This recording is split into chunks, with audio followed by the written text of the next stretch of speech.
Es el Evangelio según Jesús, el Cristo Cordero, la entrega, el don de la vida, la explosión de amor creador que creó todas las cosas en todas las dimensiones y que se derrama día tras día sobre nosotros.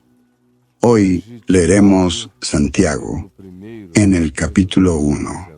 Este Santiago aquí es el hermano de Jesús, hijo de María. María fue virgen hasta concebir a su hijo primogénito, como lo dice explícitamente Mateo.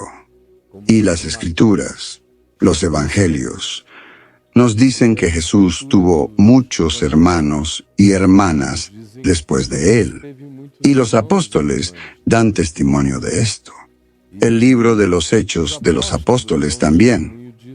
Por lo tanto, es una tontería imaginar cualquier otra cosa. Es fanfarronería y dogmatismo religioso. Pero no tiene nada que ver con la naturalidad, la espontaneidad, la normalidad de la vida. Entonces, este que habla aquí, este que leo para usted, es el hermano de Jesús, que después de la resurrección se convirtió en el principal líder y en poco tiempo en el líder principal de la iglesia que se reunía en Jerusalén, la más grande y poderosa de todas, al comienzo del primer siglo. Entonces, aquí está. Sabed estas cosas, dice Santiago. Todo hombre, por causa de la conciencia de Dios en su vida, sea pronto para escuchar. Pronto para escuchar. No tenga prisa para dejar de escuchar. Cualquiera que sea la situación, escuche. Escuche. Comprenda. Ese llamado a escuchar es un llamado a estar dispuesto a comprender. Es prestar atención, con la voluntad explícita de adquirir comprensión sobre el otro y lo que me está diciendo. Por lo tanto, por más aburrida que sea la conversación, todo hombre sea pronto para escuchar, lento para hablar, para emitir opinión, no se apresure a opinar, pida tiempo para pensar. Es su derecho y será su sabiduría. Todo hombre sea pronto para escuchar, lento para hablar y también lento para enojarse. No responda bajo ira ni bajo el impacto de la rabia. No reaccione. Usted hará tonterías, dirá tonterías y ofenderá, tanto como ya fue ofendido, o incluso más. Por eso no. Por eso guárdese. Por eso no tenga impaciencia para entender, escuchar. No tenga prisa por hablar. Tenga cuidado, porque en la prisa de hablar puede actuar por ira o enojo con la palabra que escuchó. Aunque tenga procedencia o no la tenga, pero el hecho es que provocó enojo en su corazón. Y el resultado de hablar airadamente, de relacionarse con ira, siempre es desastroso. Siempre acumula amargura y resentimiento, y esto crece cada vez más hasta explotar, derramarse, destruir. Además, sepa, la manifestación de su ira le impide ser objeto de la defensa de Dios, le bloquea de ser tratado por la justicia de Dios, le impide tener a Jesús como su abogado, le impide contar con las intervenciones celestiales a su favor en el corazón de aquel contra quien usted se enfureció. Esto es lo que dice Santiago. Si usted decide resolver esto con gritos, con rabia, con odio, con falta de autocontrol, con venganza verbal, con enojo o cualquier otra acción derivada de la ira. Sepa esto. La práctica de la ira del hombre no produce la justicia de Dios. La justicia de Dios es para los mansos, para los que confían, para aquellos que ejercen su buena conciencia, avanzando según los principios de la vida, pero que no se dejan alterar por las provocaciones ni los odios recibidos, porque si se permiten entregarse a la ira, al odio, a la venganza, a la rabia, perderán el patrocinio de la justicia de Dios en sus vidas. ¿Entiende esto? Es tan obvio.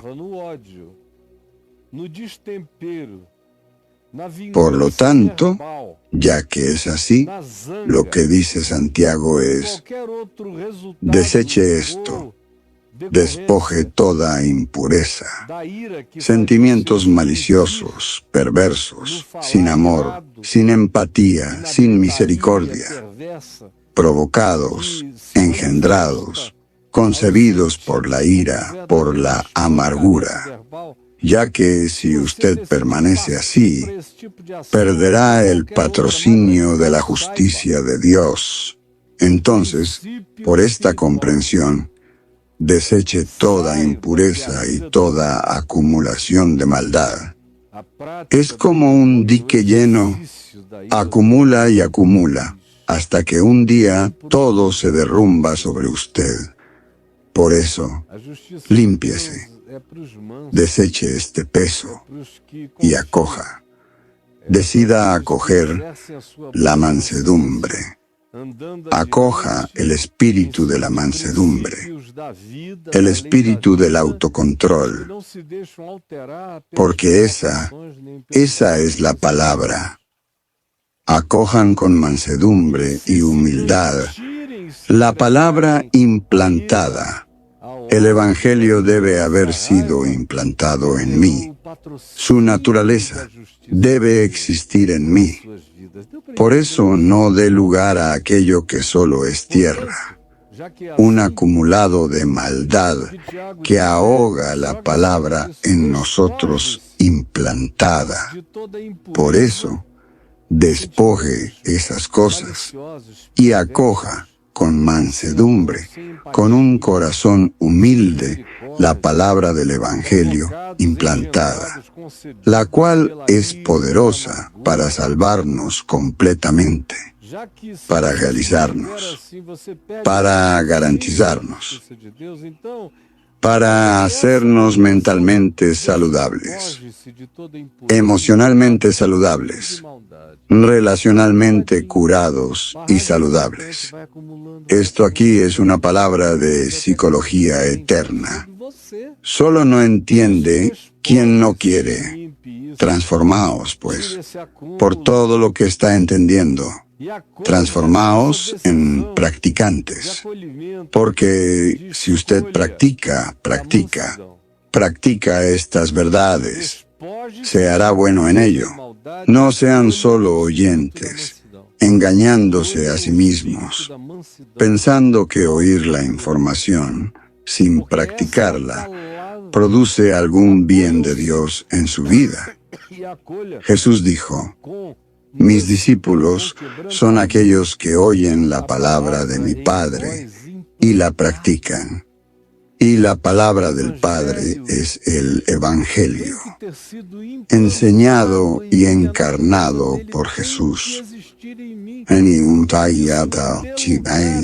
Por eso, háganse practicantes del Evangelio y se harán buenos en ello.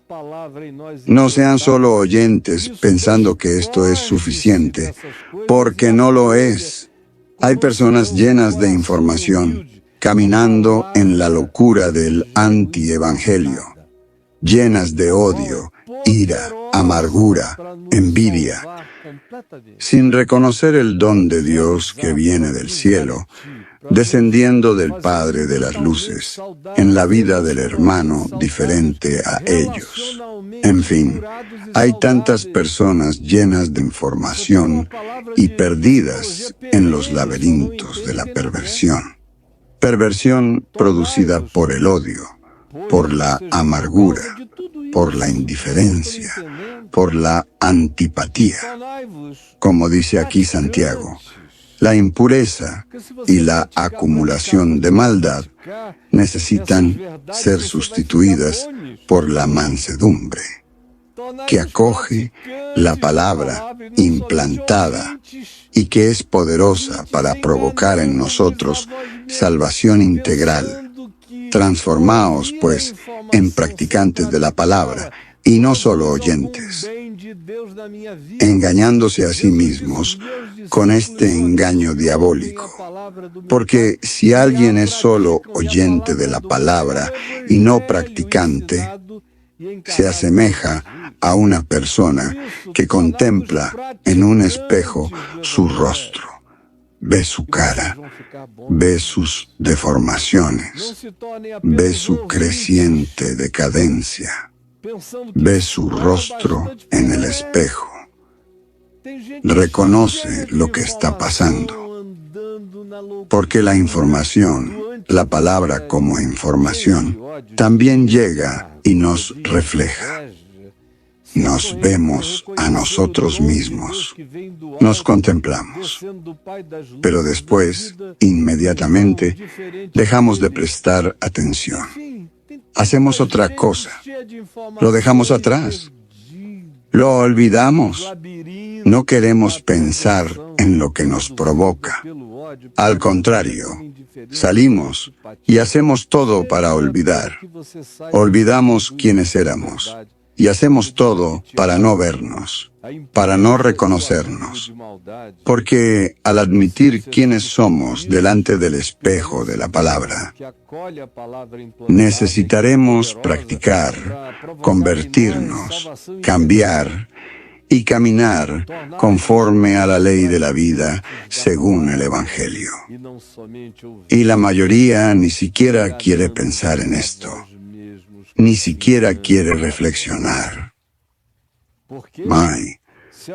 Pero aquel que considera atentamente el Evangelio, la ley perfecta, la ley de la vida, la ley de la libertad en Cristo, y persevera en ella, andando en verdad, en espíritu, en sinceridad, sin miedo a verse a sí mismo. Persevera en la palabra de la vida, no siendo un oyente negligente del Evangelio, sino convirtiéndose en un operoso practicante. Ese será feliz e inevitablemente será feliz en todo lo que realice. Le irá bien en todo lo que emprenda. Aquel que vive así termina siendo muy bueno en lo que practica. Es inevitable que sea así. Sin embargo, si alguien, en lugar de vivir la ley de la libertad, la ley del amor, contra la cual no hay leyes ni transgresión, decide otra cosa.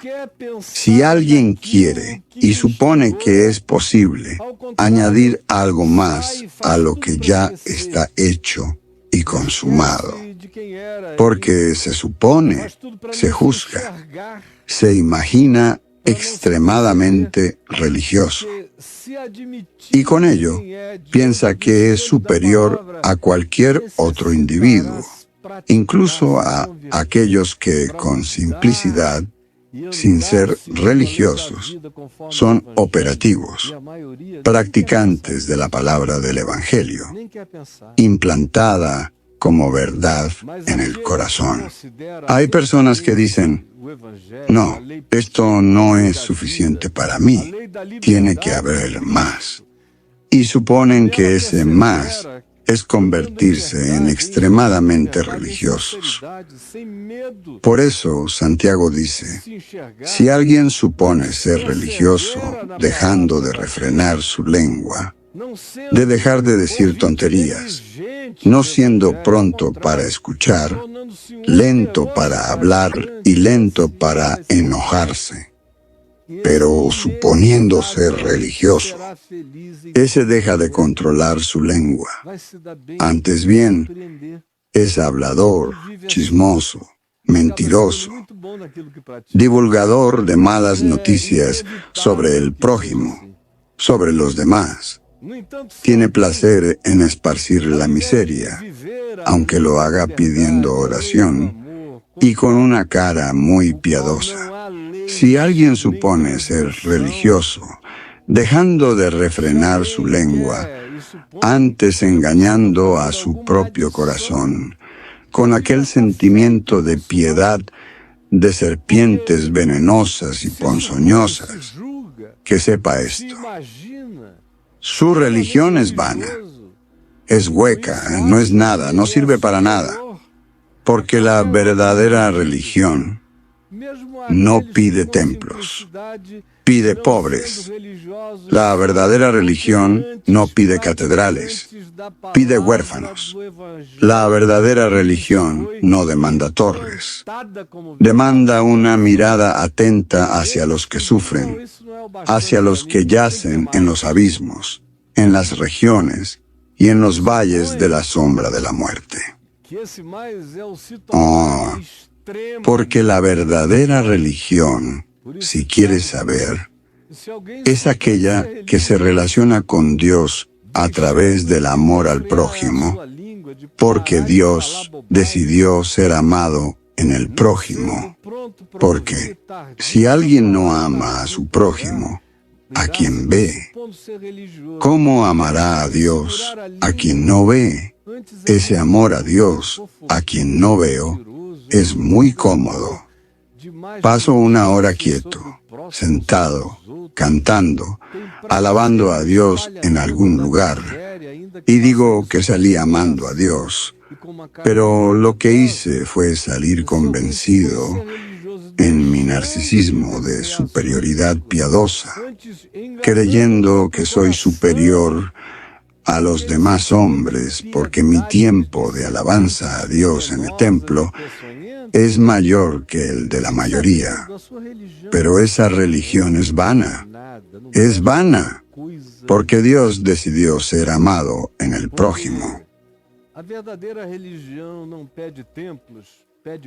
Por eso es que Santiago dice, la verdadera religión pura e inmaculada no es aquella que tiene la doctrina correcta, donde todo se dice con una ortodoxia irreprochable. No existe tal cosa. La religión pura e inmaculada para nuestro Dios y Padre es una sola, y es esta: visitar a los huérfanos, a los necesitados, a los desamparados, a los desprotegidos. Visitar a los huérfanos y a las viudas en sus tribulaciones, en sus angustias, en sus pérdidas, en sus miedos, en sus depresiones, en sus pánicos, en su soledad, en su hambre, en su necesidad, en su carencia.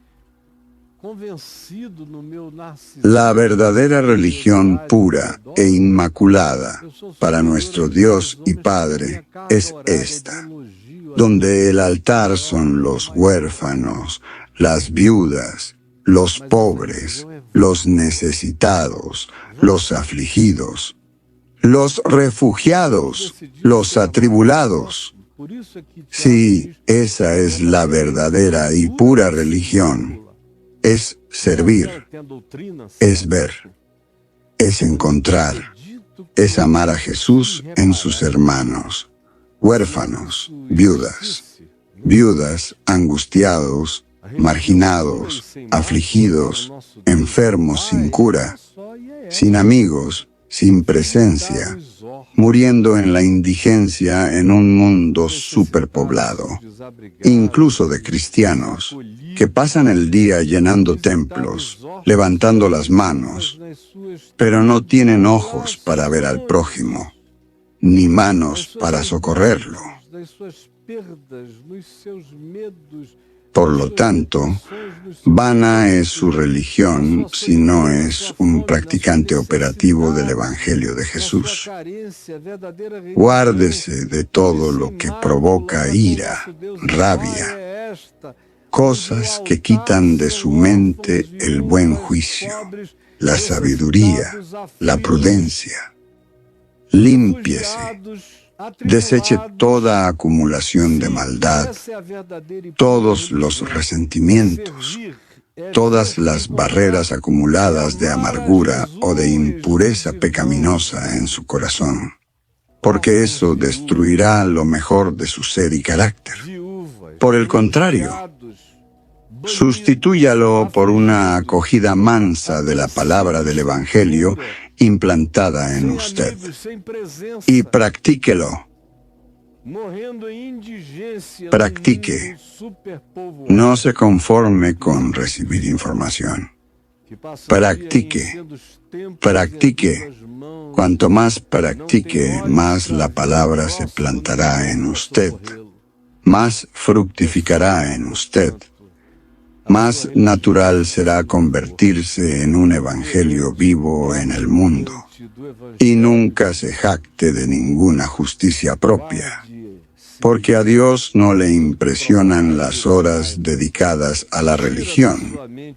Si usted cree que hay algo más que añadir a lo que ya está hecho, entonces sirva a los huérfanos, a los marginados, a las viudas, a los atribulados, a los extranjeros, a los desheredados, a los afligidos, a los suicidas, a aquellos que buscan un oído que los escuche, a los que están buscando socorro, porque Dios decidió ser Dios para usted en la carencia de su prójimo.